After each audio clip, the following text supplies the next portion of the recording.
Who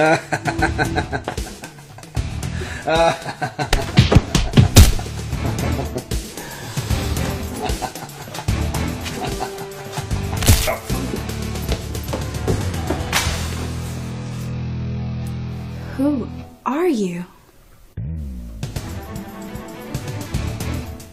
I'm the cook.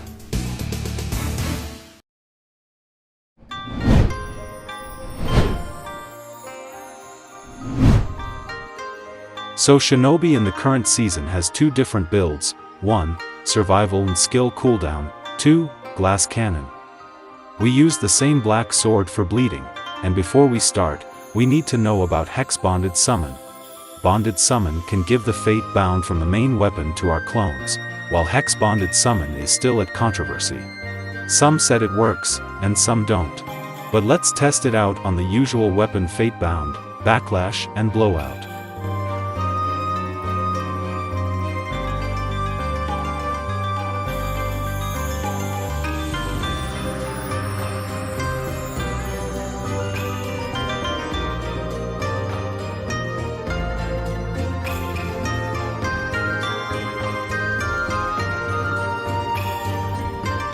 So based on consensus, I would say that it only works on certain fate bound. If you have more info about this, please leave it in the comments section. Anyway, let's move on.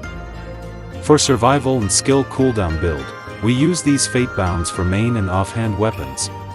In general, we only need these three main fate bounds for this build to work, but with new mechanism, all classes become heavily reliant on gear modifiers. In the main weapon, ensure you get as much minion power as possible and skill cooldown in your offhand weapon. You can get more regular damage and element resistance from armor. And here is some perfect example how the gear should look like.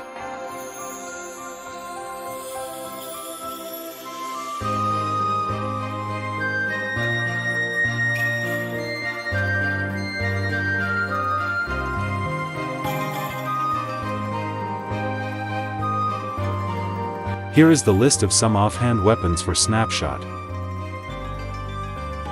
Now let's move on to the glass cannon build. This build could be completed without spending any money and has decent damage, so I would recommend most people to do the same. By the way, this build came from Shinobi 3rd ranking, Warner. I did a QA with him before making this video. Anyways, he used Magician and Elementalist set instead of River Snail, because they have innate field martial fate bound and easy to farm to get extra physical damage and regular damage.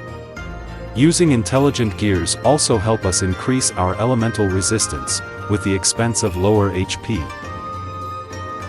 He used Mortal Combo in offhand weapon to increase his damage, because without spending money, it's too hard to get full minion power on our gears.